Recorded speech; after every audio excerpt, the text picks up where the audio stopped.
Kapiling mo na ang babae. Malaman, pero manyaman. Makinis. Mula ulo, mukhang talampakan. Hanggang talampakan.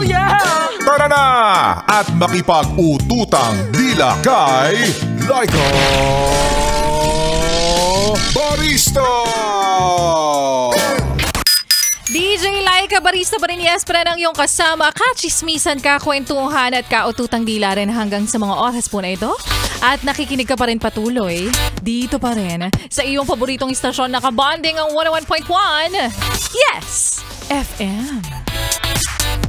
At para sa yes, pre na sa biyahe ngayon walang ginagawa, tinatamad, tapos alam mo na wala kang silbi. Gina. Hindi, para sa'yo kako. Teka lang ha. Ayan, medyo pa kasi yung voice ko kasi galing ako sa Baho de Masinloc. Tumatakbo pabalik ng booth. But anyways, para sa yes pa na nasa biyahe ngayon o kung saan ka man na naroroon at nakikinig sa 101.1 Yes FM sa mga oras na ito, i-message mo na ako sa aking Facebook fan page na Laika Barista, LYKABARISTA. I-message mo lang ako. Magbabati ka na. Ayan. Magpa-shoutout ka na. Baka naman nakikinig ang bus na sinasakyan mo, jeep na sinasakyan mo, o kaya naman ang FX na sinasakyan mo. Gusto mong paringgan yung katabi mo na masyadong malaking space ang kanyang ino-occupy. It's time. It's time na para siya'y paringgan at sabihin na, Kuya!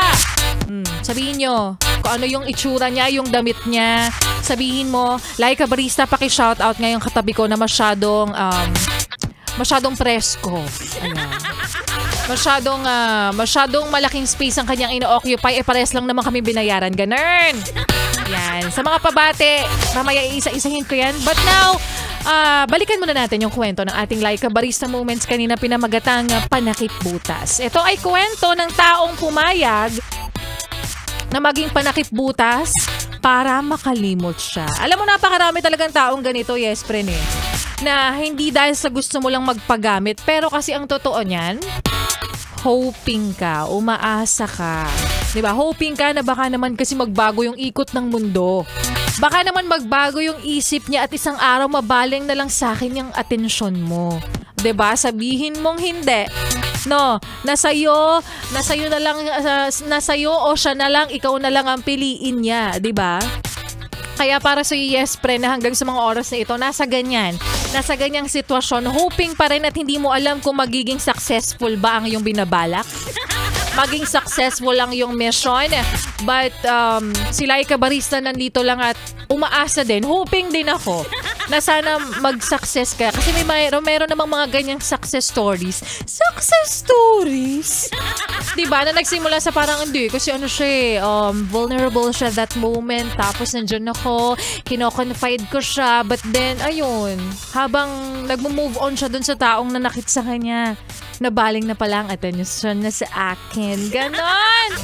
May mga ganong storya. Kaya naman hindi ko naman sinasabi sa yung huwag kang umasa kasi why not coconut? Diba?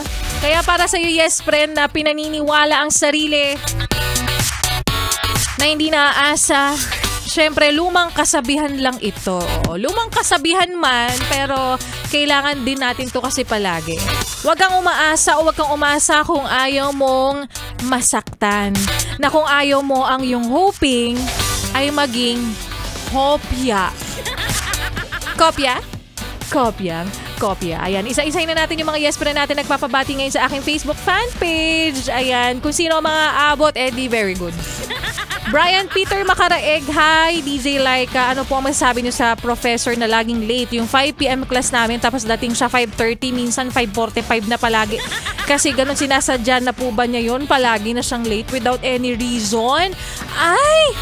Baka naman kasi siya, galing siya sa night shift na pasok din tapos nagpo-provide din siya. Baka naman kasi may ibang trabaho bukod doon. O baka naman nag-break sila ni jowa niya. O baka naman traffic talaga. Ang taray nung kina-question yung professor. Ang pangalan yan, pangalanan mo na kasi. Vilma Kagampang, hello po. Shout out po sa Velu staff. Ayan, happy listening. Listening through Yes FM. Jesus o Jesus Abraham Perez Mejia.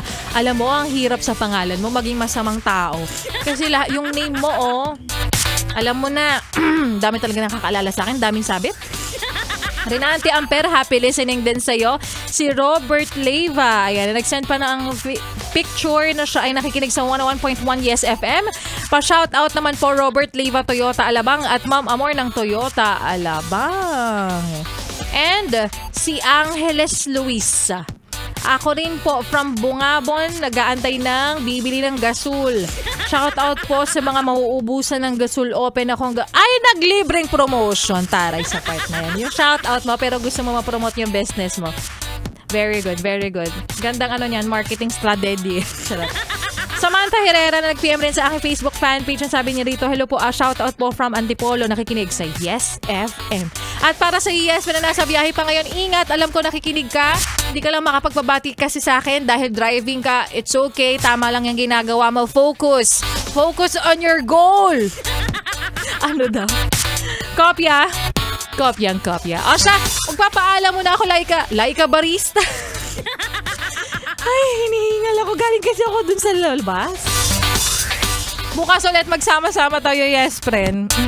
3 p.m. to 6 p.m. pa rin araw po ng Wednesday. Susunod na si Ganda Wanda na magbibigay pa ng entertainment sa inyo. Kaya naman sundan pa ang mga kantahan natin. Ngayon pong hapon ng Tuesday. Dito pa rin sa 101.1 Yes FM.